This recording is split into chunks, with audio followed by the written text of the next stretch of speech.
Are 2 years away from the end of Governor Eric Holcomb's term, and names have already been entered into the race. Fort Wayne businessman Eric Doden kicking his campaign off this summer. He will run as a Republican. Senator Mike Braun filed paperwork last week, and he is expected to make a formal announcement very soon.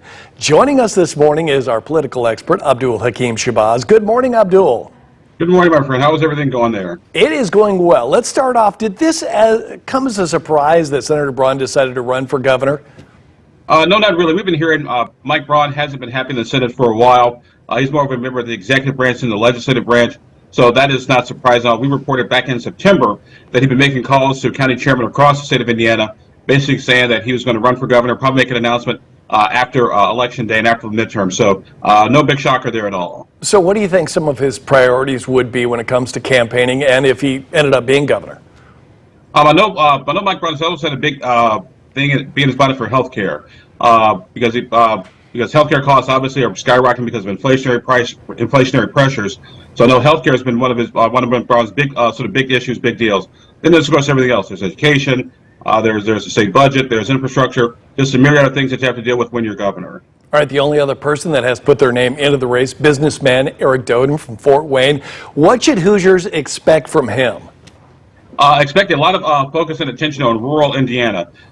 Eric Doden's actually made a sort of conscious decision that if he runs against Suzanne Grouch or Mike Braun, he can sort of split the city suburban vote. So he's really focused on those rural Hoosiers. He's doing a lot of digital ads about sort of reinventing rural Indiana, bringing jobs back, bringing education back, sort of bringing that quality of life back to some parts to say they've been forgotten. All right, former Indiana Superintendent of Education, Jennifer McCormick, saying that she's explored the option of running as a Democrat. She says she will announce her decision early next year. Do you think we will see other names enter for the race for governor? What do you think about her? Jennifer is the only Democrat right now, but her has been mentioned for governor so far. He's forming sort of an informal sort of exploratory committee. They're having conversations about raising money and putting together sort of a game plan. No other Democrats so far. There's been some talk that Joe Hogsett may think about running, but Indianapolis mayors don't tend to do well running for gubernatorial candidates here in Indiana because of sort of an anti-Indianapolis bias. But so far, Jennifer McCormick is the only one, but there's still plenty of time. Who do you see as the front runner, putting you on the spot here?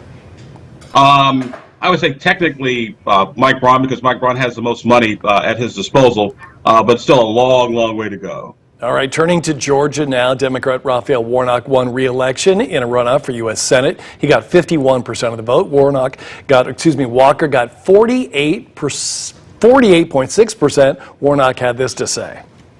It is my honor to utter the four most powerful words ever spoken in a democracy. The people have spoken.